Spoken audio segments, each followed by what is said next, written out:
My name is Atticus. I study wildlife science here at NAU. I kind of don't care for college, but I take like a little bit of classes and just try to get through it. But I really like Flagstaff and NAU, and it's just very outdoorsy and very fun. But yeah, I'm 21. I moved up here about a year and a half ago.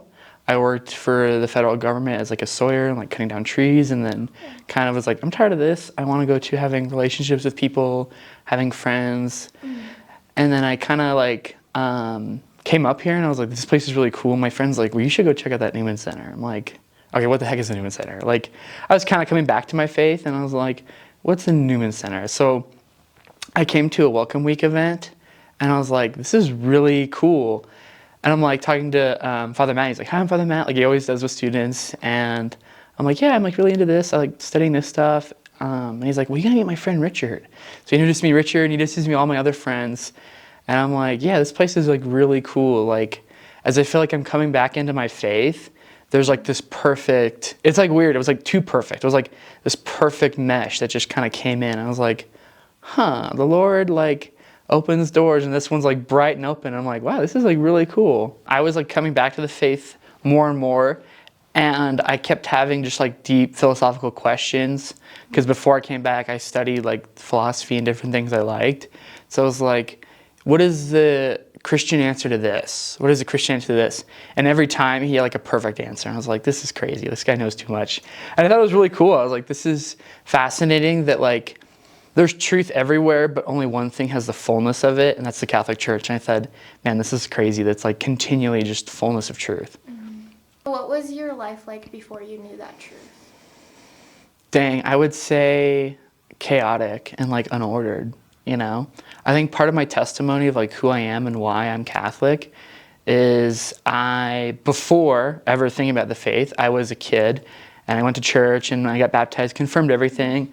And I kind of walked away from it. I went outdoors a lot and scouting. And then I met a girl and we like met at summer camp and we fell in love and I dated her for a year and a half. And it was kind of nice, but the biggest confliction always was I might not believe the Catholic faith fully at that time, but I want my children raised and baptized in the Catholic faith. Because my mom always told me as a kid, Catholicism isn't something that is a religion, it's a community, it's a culture. So it's something you inherit, it's something that you can always come to. You can always walk away from it, but you're always allowed to come back to it. There's never a moment of doubt. And so we had a rough patch and I was like, man, like, Lord, what am I supposed to do? I started praying more and I said, where did I feel comfortable when I was a kid? Because I feel like everything was, when I was a kid, there's like so much comfort. And I said, well, outdoors was pretty good, but I didn't feel content. I felt comfortable, but not content. And I said, well, I remember as a kid going to church and just enjoying it, like sitting there. I didn't even know what was going on, but I just enjoyed it. And I said, I guess I'll go back to church. So I went back to my local parish in my hometown, and I prayed and I said, Lord, like if this is the path you want me to go down, let it be done. But if it's not yours, I said, like, you know, as Jesus says, take this cup away from me, you know, but if not, let it be your will done. And we're like, oh, we're taking a break. And my friend, one of my best friends says, hey, I want you to come check out NAU and I want to check out Flagstaff. I think you'd really love it. I'm like, okay, I don't know. Like, it's a weird mountain town. Like, I like mountain towns, but I don't know. And so he's like, no, come on, take the train. So I took the train. I checked it for, I didn't even know about the Newman Center too. It was crazy. I didn't see it, but I enjoyed Flagstaff so much. I was like, yeah, I like this a lot. And come home and unfortunately we break it off. And I said, this is something that the Lord has put for me. This door is opening here as this one's closing. And there's an opportunity to walk with him now and choose him. How has your life been changed now that you do have community within your Catholic faith?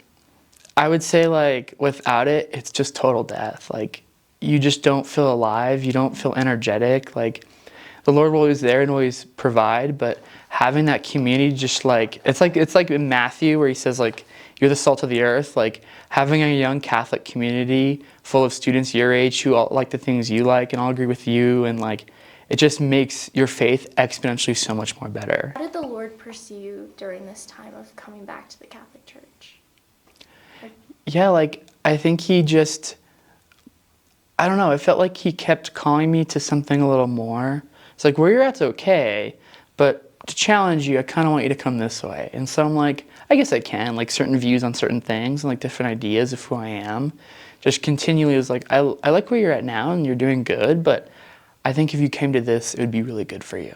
And so I said, okay, sure, why not? Like, I'll give it a try. Like, there's no harm in that.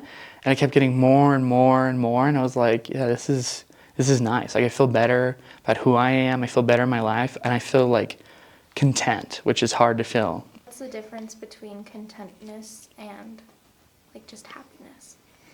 I feel like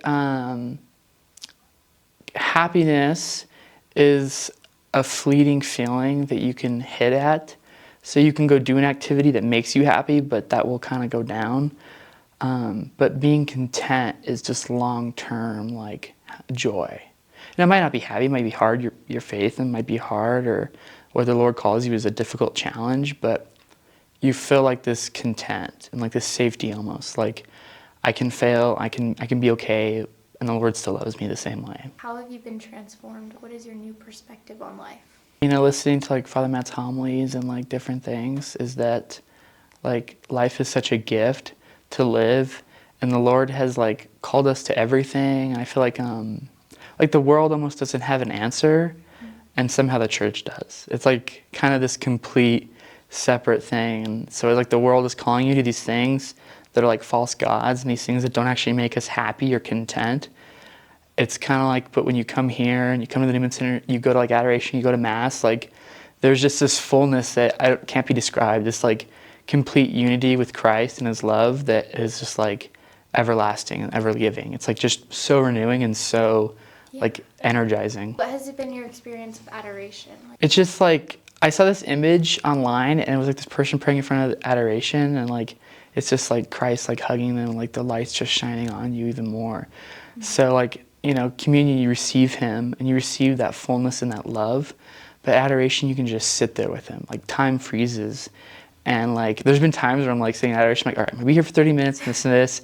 And I'm like, okay, it's been 2 hours. I need to get going, you know? Or like, it almost gets to the point where it's like, you're chasing him now. Like, I feel like the Lord is like, hey, you know, kind of trying to get to me. And now it's like I'm chasing him even more. Like, I remember we did the church hopping for Holy Week, and I was like, okay, I'm gonna spend an hour of adoration at Newman. Then we'll go to the other parish. Then I'm gonna go to Nativity, and then I'm gonna go to SFDA. And I'm like, okay, I'm gonna spend each an hour there, and praise the rosary each there. So it's like I'm chasing him continually now, and it's like so much fun. I think St. Augustine says it perfectly. Is like falling in love with God is like the most romantic, beautiful story ever. It's just like the greatest thing that you could ever do in your life is not, your parents created you and they love you, but God infinitely loves you before they even knew you, you know? And so like the Lord has destitute these things in your life and has loved you in such inherent ways that chasing that and just even getting a little bit of that is the best thing you could ever do. And who's your favorite saint? Ooh, that's a tough one. I feel like guys always pick like real manly saints, like Saint Sebastian, but I really like Saint Therese of Lisieux. Like the little way and like the little flower, like it just is very beautiful and very loving. So I would say like Saint Therese or Saint Augustine are like my top two.